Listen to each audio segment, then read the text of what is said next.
WDW Radio, your information station. Hello, everybody, and welcome to the WDW Newscast. My name is Lou Mongello from WDWRadio.com. Today is Wednesday, February 8th, 2012, and I'm coming to you live from Disney's Wilderness Lodge lobby here at Walt Disney World. I'm joined by my friend Tony Caggiano from TonyCaggiano.org. And we are once again brought to you by our friends over at touringplans.com. They are the research team behind the unofficial guide to Walt Disney World, helping you save up to 4 hours per day at the Disney theme parks with their crowd calendars, their fast pass wait times, their return times, their lines application, great blog, and lots more.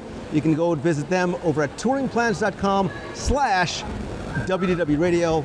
Show a little WDW Radio love when you visit Touring Plans. All right, let's get into this week's Walt Disney World news. You flew down all the way from sunny and snowy New York to be here for the newscast. Let's get right into it. I think part of the reason why you're here, Tony, is to check out the new exhibit opening in Interventions that you probably have no idea what I'm talking about. That's why I'm here. But it's called Habit Heroes, and it opened sort of for a soft open this week.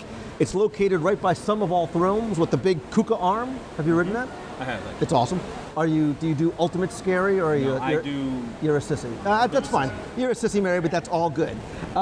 It's in Interventions East. It's presented by Florida Blue Cross and Blue Shield, and it teaches you how to live a healthy lifestyle. I haven't had a chance to go and view it as yet, but what I have heard from some people, it's pretty intense, and you actually get a workout.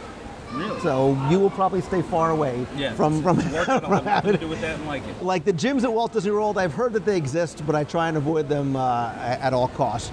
Another thing that's been soft testing over the past week, pretty much every day, is Sorcerers of the Magic Kingdom. We've got to go and check that out tomorrow now that you're down here.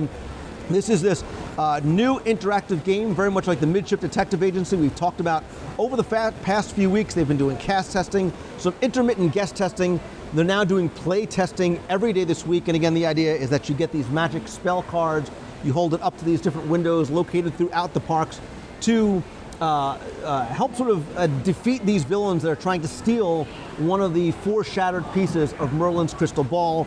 Protect the Magic Kingdom at all expense. You get a great map and these cards from the Firehouse on Main Street, USA. And there are these mystic portals located all throughout the Magic Kingdom. Hearing a lot of really good reviews from people who've played the game, some people who have beaten the game already. What I'm understanding too is that right now it's testing at a single playing level, like a single easy level to test the visuals, the sound, the interactive elements, how it's affecting crowds. But at one point you will be able to actually select different levels, a moderate and a hard level, as you start going through, which is nice because you don't want to frustrate little kids, but you also want to have a replayability aspect to it, and you also want to make it more challenging for adults as well. So I like that idea, something that is not present on things like Kim Possible, Midship Detective. I really like it. You also have the collectible card aspect. There's like 70-something Sorcerers cards. Very excited about it. So, and that's the cool thing. It's like the baseball card part that you get to collect the cards, save, and you'll be trading. I think that's what you're going to start seeing too, is the trading of the Sorcerer cards as well.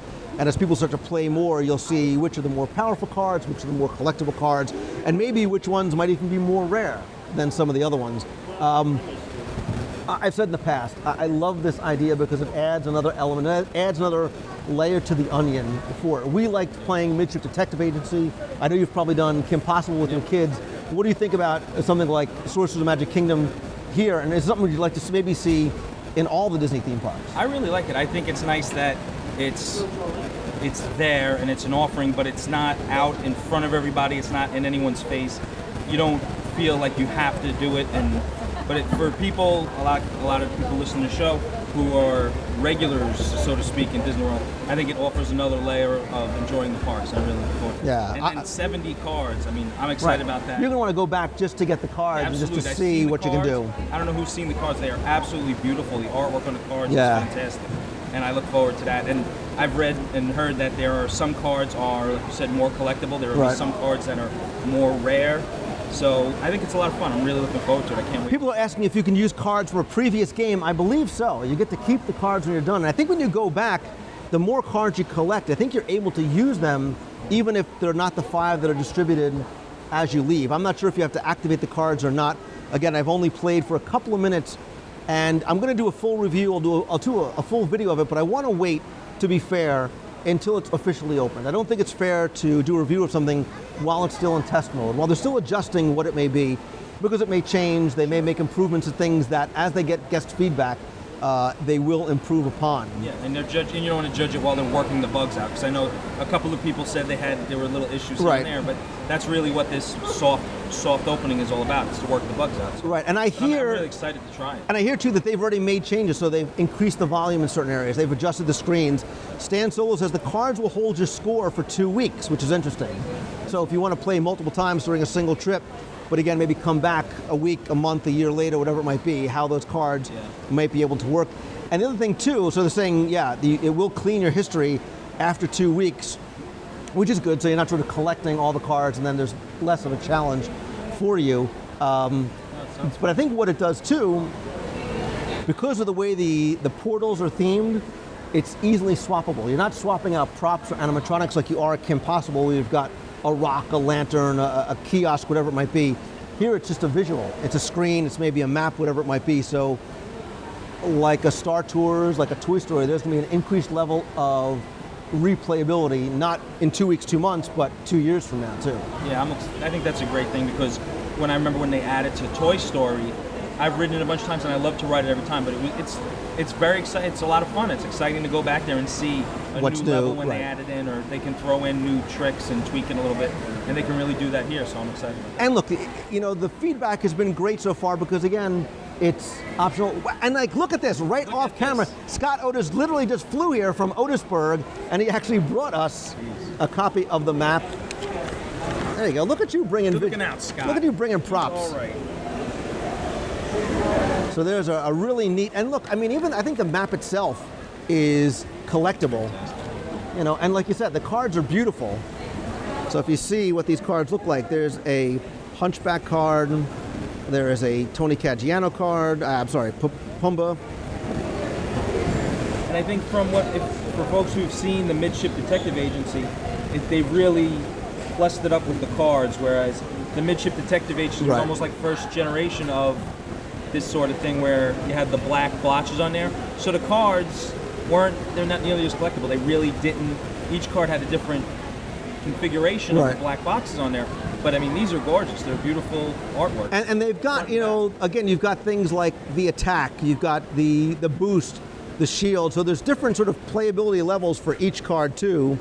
It's not just collecting cards. So, I mean, it's got a great role-playing game. Because you've probably spent a lot of lonely weekends in your house playing Dungeons and Dragons growing up, right? And by growing up, I mean until now. Yeah. So it's got that level without, again, the sitting in the basement. Dungeon master right here. All right, let's move on from Sorcerers. Again, we're going to come back to this when it officially opens, probably, I would assume, in the next couple of weeks from now. Let's go from the parks, let's go to the movies. And I don't mean literally go to the movies, because the next big Disney release, and I've seen the trailers for this, and this looks very cool. It's not quite Avengers, but it's very cool. John Carter, formerly John Carter of Mars, is going to actually be able to be screened at the Premiere Theater at the backlot of Hollywood Studios for annual pass holders on March 3rd and 4th. In 3D at 10 a.m., 2 p.m., and 6 p.m. You've got to go to the event page on the annual pass holder website, and keep in mind too, it is a PG-13 movie, so not necessarily appropriate for all the young kids, but I think that's really, I can't remember when they've had an advanced 3D screening inside the parks, and I love the Premiere Theater venue too, so I think that's really cool. I wonder if this is something they might start doing even more in the future. Yeah, I think they did it a couple years ago in one of the Tinkerbell movies, but that's really a made-for-TV, straight to DVD kind of thing. And this is a feature film, and I think it's fantastic. Yeah, you have until February 22nd, or when tickets are sold out, if you want to register and go. Scott Otis, you going to see John Carter? He says yes. He didn't hear me, but you're going to. He's on the ball. He's saying yes.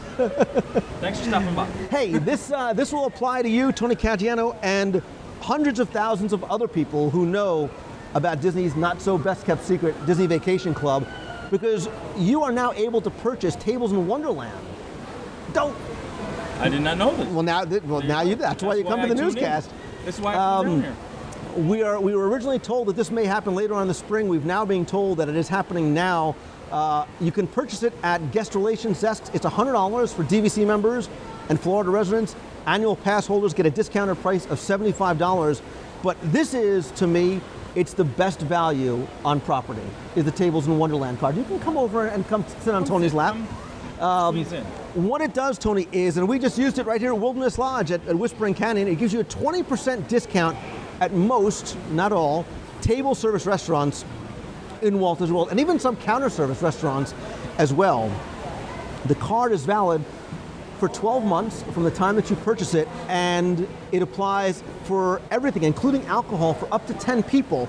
So I'll tell you, if you use it right, if you in one sitting, it can pay for itself. That $100 or $75 can pay for itself. It basically pays for the tip. But again, a large meal with alcohol, a lot of people, and I'm happy to see it's being extended now to DVC members as well. Yeah, I'm excited about that too. I've always been an annual pass holder, so I was able to get it. But I know a lot of DVC members that weren't, and I think it's nice with everything that goes into your DVC membership, your annual dues and all. I think it's nice that they extend that. Really makes you feel, welcome home means a little bit more. Really bringing more for you. James Disney Nut, who is also a DVC member, also let me know that online reservations are now started as well. So you don't have to call member services anymore. You can actually start booking it online, which is a lot of, especially when you decide at 3 o'clock in the morning that you want to come down. You don't have to worry about waking somebody up. You can just do it right from there. Would be the first time. Yeah, and people who are in the box who are very excited are saying, yeah, it's great to see a perk like this being rolled out for DVC members as well. Ray makes a great point. Your gratuity is paid, you get a 20% off, and then the 18% gratuity is added, so there's no heavy calculations going on in your mind. It's just signed and done. Really happy to see that being extended out to DVC members as well. And if you are an annual pass holder or DVC member, you need to get Tables in Wonderland. You cannot recommend it highly enough. Let's move on. Your kids pin traders? You guys pin traders and all? Thanks to your kids. Well, listen, we're here to help support the cause. And if you are a pin trader, September 7th through the 9th, they are going to be holding their annual pin trading celebration at Epcot's World Showplace, Millennium Village. Oh, how I miss you so. This year's trade celebration theme is going to be called Mickey's Circus, which is nice, tying into sort of storybook circus going on over at Fantasyland.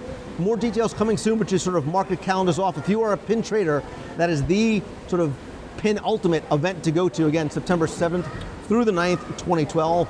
And if you are a pin trader and you like coming to Walt Disney World and you love trading not only with cast members, but with other guests as well, I bet you a lot of people don't know, not just for pins, but for Vinymations as well, they have Disney Trader Nights. And those are held, the next one is going to be held March 2nd, 2012, from 6 to 9 p.m. over at Disney's Contemporary Resort in the Fantasia Ballroom. And it's a free activity. It's open to everybody. You can come in, your kids can trade Vinymations, you can trade Vinymations in a very sort of casual, fun setting. And I love this, Tony, for a couple of reasons. It not only, now you've got something to do in the evenings outside the parks, it's open to everybody so you can bring your kids. It definitely fosters that sense of community and engaging with other guests, which I love seeing. I think things like Sorcerers do that, pin trading does that, Vinymations do that. And now having a venue where they can go and you can bring your kids and it's not people trying to take advantage and like, oh, that limited edition pin of 100, let me trade you my... It's sort of in a fun sort of place like that. It's inside, so you don't have to worry about being outside anywhere. Really like those, and hopefully people will start to become more aware that they exist. Yeah, I think this is one of those things that's been going on behind the scenes with people getting together and trading pins. And you see it in downtown Disney a little bit, kind of middle of the day, so people out there with books of pins trading. But I like that they're bringing it into the resorts and making it an actual activity for as a guest here. Right. Just so many people doing it. So Martino's asking if there's a schedule for trading nights. You may be able to go to the Disney events page or the Disney pin trading page. There may be some information about it there. I will post these dates in the show notes this week over at WDWradio.com as well. And Tony, the final bit of semi-news, and you can come in, you can weigh in on this too over there from Otisburg, is a rumor about something we've been hearing for a long time, and it's gotten a lot of buzz on the social networks and the online community, and it's about potential changes coming to the Fast Pass system. And the rumors are, not that anything really is changing, because you would assume this is the way it was supposed to have been set out at the beginning, is that there's going to be a more closely enforced timetable as to what your Fast Pass says. So if your Fast Pass is between 1 and 2 p.m., you now have to use that Fast Pass during those times. You'll get a little bit of a window beforehand, about 5 minutes before. You may get 15 minutes after or so to, for late arrivals if there's traffic by Peter Pan or you're late coming from lunch, whatever it might be. But if you're going to try and enter outside those window times, you're not going to be able to use your Fast Pass. Now, I think this is interesting on a number of levels because, again, there are Fast Pass times there for a reason. Disney's been very liberal with the enforcement for it for years. What has happened as a result of that is sometimes you will come back for your Fast Pass time and there's a line because all those people from 11 a.m., 10 a.m., 9 a.m., and 12 p.m. are now here at 1 o'clock trying to use their Fast Passes. So by enforcing it, it may seem like it's strict, but instead it's trying to, I think, help the guest flow through even better. So you guys are nodding that you sort of agree that to do. Yeah, I think what it is it's taking it back to the way it originally was intended, to spread it all around throughout the day. And it might seem inconvenient at first because we're so used to using them later in the day. But I think, as I say, it's bringing it back to the way it was meant to be. Especially, and those of us who are locals, I think sometimes we do that a lot too. We'll get a Fast Pass in the morning. It's all right, let's go get something to eat. We'll go hang out, whatever. Oh, let's go use our Space Mountain Fast Passes from 1 o'clock at 7 o'clock. And to a certain degree, it's not fair for the people that are saying, hey, this is my return time. Why is the Fast Pass line almost as close as the standby line? So I think in the long run, people might say, well, hey, this isn't fair, they're being overly strict, but I think it's going to make the Fast Pass work better. And I think, too, it may be leading the way for what's to come for the Fast Pass system. I think that we all sort of know, without knowing what's coming down the pipe, we know that there are going to be changes coming with this next-gen technology, with these interactive queues, with potentially a more customized, personal kind of thing. If they go with the sort of RFID wristband system, this will sort of let people start getting more used to using that. And again, I think it's going to overall improve the experience for the people that use FastPass. Yeah, I don't have a problem with it. This is what the system was designed to do. Right. And it's really based on statistics, I suppose, Right. like how many people can they handle at any given time.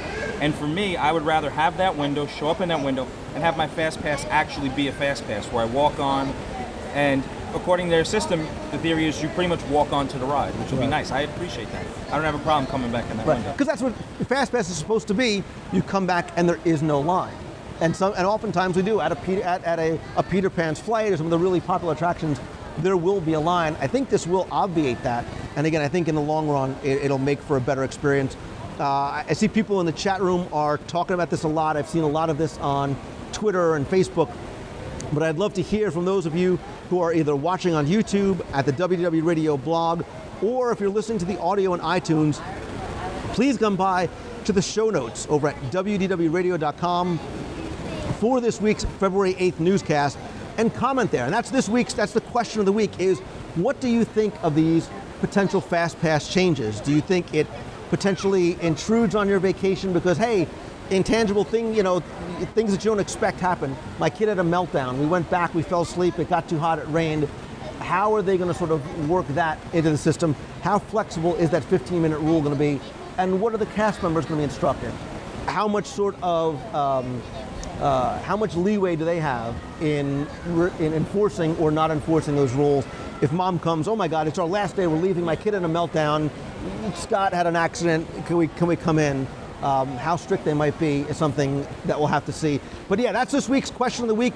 Please come by, comment on this week's show notes. Would love to hear more. Love to keep this conversation going there as well, especially as we're expecting this to start rolling out probably in the next few weeks, how it's going to play out in real life, what the real world reaction is going to be. And again, it's something that's easily tweakable too. Nothing is sort of carved in stone.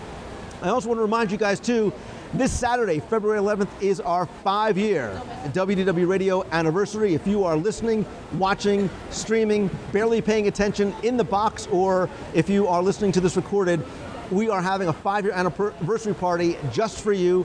We're going to stream 5 hours live in the Magic Kingdom, doing however many challenges you have submitted and voted on over at WDWRadio.com. We're going to have this adventure starting at 10 a.m. right here at WDWRadioLive.com. Scott, Tony, Glenn, me, and Becky Menken are the not-so-fab five. Not so very fab. The interesting thing are going to be the roadblocks that we don't really know what those are going to be. That it's going to be sort of like the amazing race, the not-so-amazing race with us, and it's going to rain, which is going to be a nice touch, which should make it even more. I haven't even seen the list. I've avoided the list. I haven't either. I've avoided everything about it. So I, for some reason, suspect that I'm going to be bald and wearing some sort of women's clothing. Clearly, I'm going to be wet can only hope. at some point as well. But if you're going to be in Walt Disney World, we're going to, listen, might as well have a party, right? We're going to be here, so let's have a party at 4:30. And when you think of parties, what do you think of? I think of ice cream. No. Cupcakes. You think of cupcakes, and that's why we're going to go. Love a cupcake? That's why we're going to go to Baby Cakes in downtown Disney from 4:30 to 6 p.m. If you visit WDWRadio.com/5, the number 5, you'll find out how you can get your free ticket to the WDW Radio 5-year anniversary event, and courtesy of Baby Cakes NYC, a complimentary dessert as well. Get your tickets now. They are going very, very quickly. You must have a ticket, one per person, in order to receive your complimentary birthday dessert treat. Don't forget, too, we're also going to announce the winner of the WDW Radio Trivia Contest, and the winner receives a 6-night Walt Disney World vacation with tickets and dining for 4 people, and that's courtesy of our friends over at mousefantravel.com. We're going to talk about our favorite episodes. You can still submit your 5 favorite episodes to Lou at WDWRadio.com. We'll talk about them during the 5 hour. We're going to have a 5-year anniversary slideshow at some point as well. And there's more. You guys, you don't even know about this. There's going to be an announcement, not a little announcement. Huge. Epic. Huge. And you read it says huge announcement in my notes. Big, large font. I guarantee it's more huger than you expect. It's more huges. What? Yeah. It is beyond huge. You know what? It's even more huge than the New York Football Giants winning the Super Bowl and celebrating here at Walt Disney World. Eli Manning, I love you. Go Giants! All right, the season's over, man. Screaming "Go Giants" now does nothing. It obviously worked. We're gonna go find. So, with that, again, we already did. Don't forget to visit us in Walt Disney World in downtown Disney at Baby Cakes NYC, located right near T-Rex, the big scary. Wonder Buns. Oh well, try the waffles. They're delicious. Or if you can't make it live, that's okay. We want you to be part of the experience. WDW Radio Live starting at 10 a.m. Saturday, February 11th. Took me a second to remember that. Yeah, thanks. And don't forget, too, to visit WDWRadio.com for our podcast, the videos, blog, lots of great blog content, lots of great contributors there, discussion forums, contests. What else? Also, all manner of stuff. Yeah, audio guides, trivia books. Oh, and speaking of 5 years, also come by, get your limited edition 5-year anniversary pin, and do it for a good cause, because all the proceeds are going to go to the Dream Team Project to benefit the Make-A-Wish Foundation of America. You'll find all the information there right at WDWRadio.com. Thank you, Tony Caggiano. Thank you, Scott Otis. Thank you, Jeff and Scarlett. From touringplans.com, the sponsor of this week's newscast. And of course, thanks to all you guys in the box, watching on YouTube, on the blog, and listening over at iTunes. I very much appreciate it. I love Wednesday nights. Join us every Wednesday, 7:30 p.m. Eastern at WDWRadiolive.com. I am Lou Mangello from WDW Radio. Have a great week. See ya.